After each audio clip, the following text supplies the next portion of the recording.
एक संभ्रम चालू होता की ओमराजे कुठे आहेत, ओमराजे कुठे आहेत.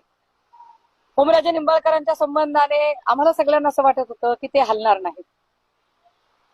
कारण यातल्या प्रत्येकाने, राऊत साहेबांनी सांगितलं, आम्ही त्याचे साक्षीदार आहोत, की कुणी आई बाबांची शपथ घेतली, कुणी कुटुंबातल्या सदस्यांची शपथ घेतली. आता जे देवाची शपथ घेऊन देवालाही सोडत नाहीत, ज्या कुटुंब आपलं सगळं काही असतं आपल्यासाठी, त्या कुटुंबातल्या आपल्या पोराबाळांची शपथ घेऊन त्यांची पर्वा करत नाहीत, ते पक्ष नेतृत्वाची पर्वा करतील अशी अपेक्षा करणं चूक आहे. परंतु काल रात्री 10:30 वाजता पुण्यात एक चार्टर आलं, ज्या चार्टरला तानाजी सावंत लीड करत होते. तानाजी सावंतांच्या सोबत अजून काही लोक होती. यामध्ये नानासाहेब पाटील, मी चार्टर मधल्या लोकांची नावं सांगतेय, नानासाहेब पाटील, अमित क्षीरसागर, जयराजे निंबाळकर आणि ओमराजे निंबाळकर हे तानाजी सावंत यांच्या समवेत दिल्लीला गेले. खर तर या सगळ्या लोकांचं दिल्लीला जाणं हे अचानक नव्हतंच. मुळात 10 तारखेला दिल्लीला एनडीएची एक महत्वाची बैठक झाली. 10 तारखेला एनडीएची जी पंतप्रधान मोदींनी बैठक घेतली, त्या बैठकीनंतर दिल्लीच्या हॉटेल ताज मानसिंगला या सगळ्या लोकांची बैठक एकत्रितपणे झाली. या बैठकीत आता ज्यांनी गट स्थापनेचा वगैरे दावा आणि या सगळ्या बातम्या येत आहेत, हे सगळे लोक त्या बैठकीला उपस्थित होते. ओमराजेंच्या एका महत्वाच्या केसचा निकाल आहे. निकाल 20 तारखेला येणार आहे. निकालावर का बरं हे सगळं अवलंबून असावं? निकालामध्ये असा काही शब्द दिलाय का? कदाचित निकालामध्ये अशी काही आश्वस्तता आहे का की आम्ही तुमचा पारंपरिक राजकीय विरोधक, तुमची कायमची डोकेदुखी संपवून टाकू, तुम्हाला तुमचा राजरस्ता मोकळा असेल, असा काही शब्द मिळालेला आहे का? नागेश पाटील आष्टीकर बद्दल मी बोलावं तेवढं थोडं आहे. कारण नागेश पाटील आष्टीकर, त्यांना असं वाटतं की ते सगळ्यात मोठे तिस्मार खान आहेत. परंतु नागेश पाटील आष्टीकरांच्या गेल्या 2 महिन्यांपासून चाललेल्या जेवणावळी असतील, बैठका असतील, या सगळ्यांच्या बातम्या आमच्यापर्यंत पोहोचत होत्या.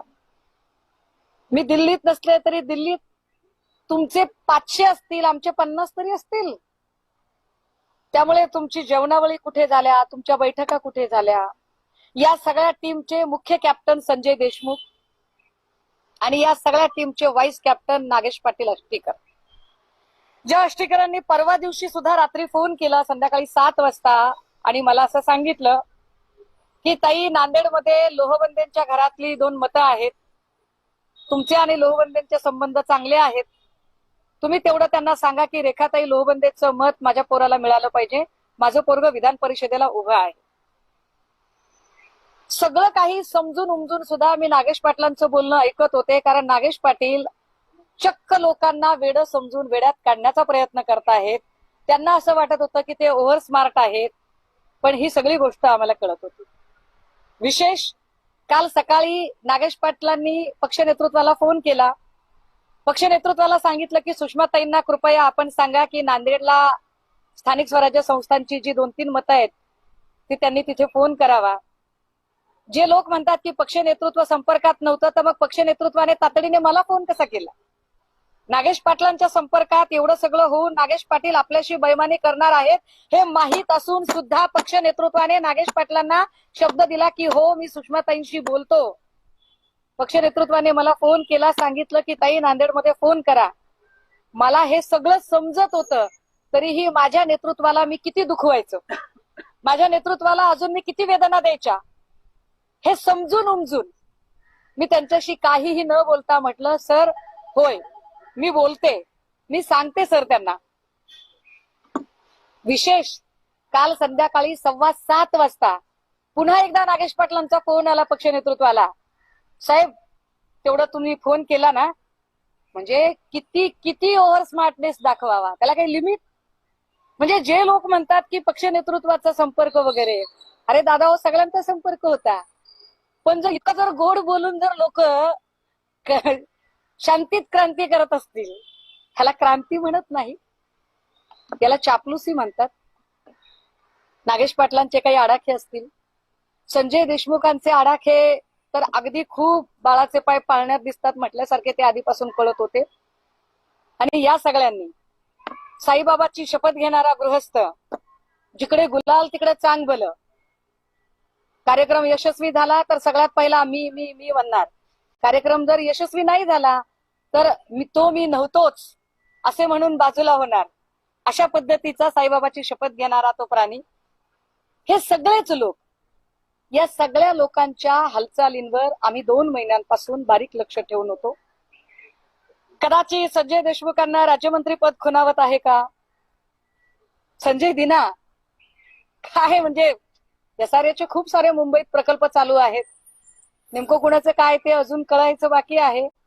परंतु कुणाच्या मनात काय आहे, अंदर क्या है बाहर क्या है, सब पब्लिक जानती है. पण या पत्रकार परिषदेच्या माध्यमातून महाराष्ट्रातल्या तमाम शिवसैनिकांना मी आवर्जून सांगितलं पाहिजे की यावेळेचं केलेलं मतदान हे नव्या नावासकट, नव्या चिन्हासकटचं मतदान होतं. ते धनुष्यबाणावरचं मतदान नव्हतं. या मतदानामध्ये शिंदे किंवा शिंदेचे सहकारी नव्हते. या मतदानाच्या वेळेला फडणवीस, भाजपा किंवा त्यांच्या कुठल्याही स्वायत्त यंत्रणा मदतीला नव्हत्या किंवा अजून कोणीच नव्हतं.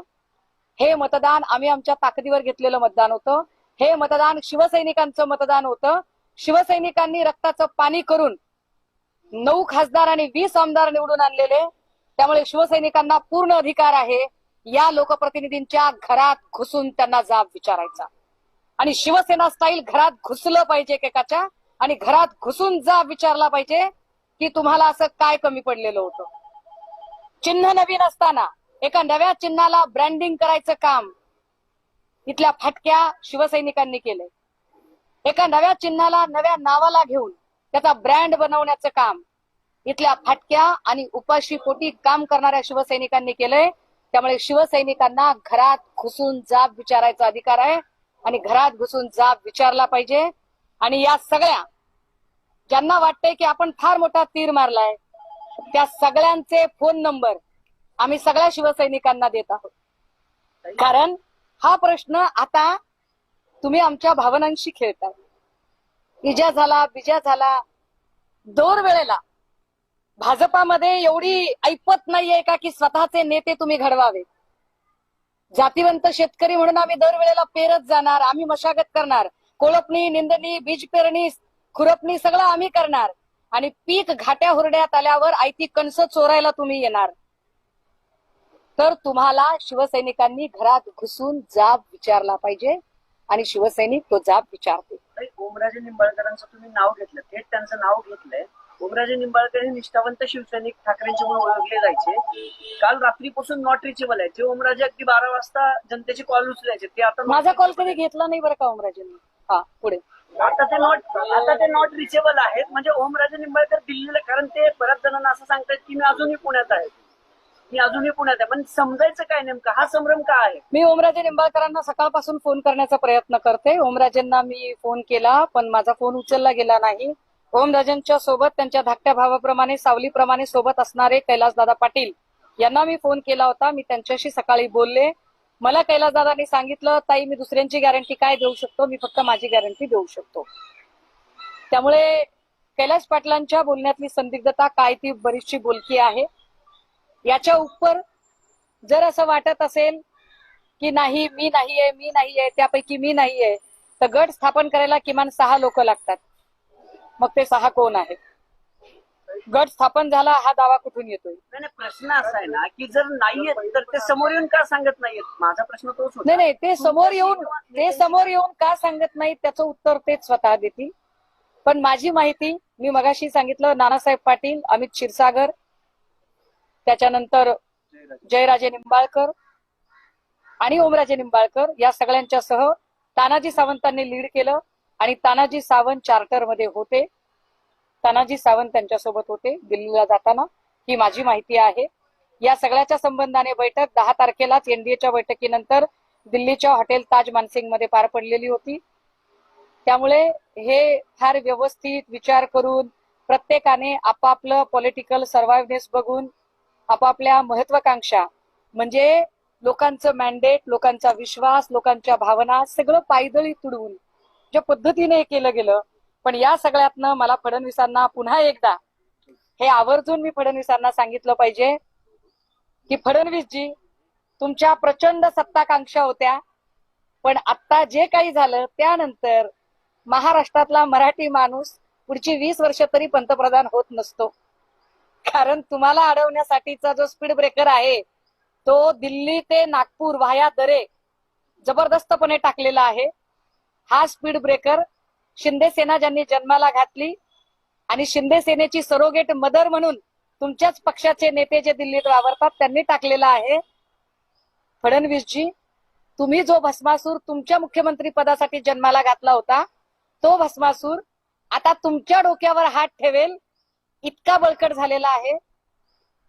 त्याची काळजी तुम्ही करा, कारण मेलेलं कोंबडं आगीला भीत नाही. असेही आम्ही एकदा होरपळून निघालेलो आहोत आणि सत्तेशिवाय राहायचं ठरवलं. फिनिक्स पक्षासारखे आम्ही शून्यातून पुन्हा उभे राहिलो. राखेतनं उभे राहत आम्ही 20 आमदार, 9 खासदार, पालिकेचे 65 नगरसेवक, 3 महापौर, विधान परिषदेमध्ये नार्वेकर असतील, अभ्यंकर असतील, हे निवडून दिले. ज्या संभाजीनगरला सगळं शून्य झालं होतं, ज्या संभाजीनगरमध्ये महापालिका, जिल्हा परिषद सगळं शून्य झालं, तरी सुद्धा आम्ही पुन्हा दानवेंना सुद्धा विधान परिषद दिली. हे पक्षाने केलेलं आहे. हे पक्षाची ताकद आहे.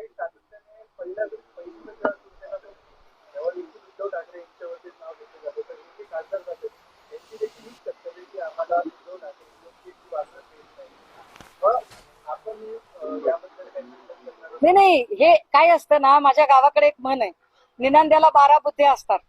ज्याला नांदायचंच नाही तो 12 कारण सांगतो. जर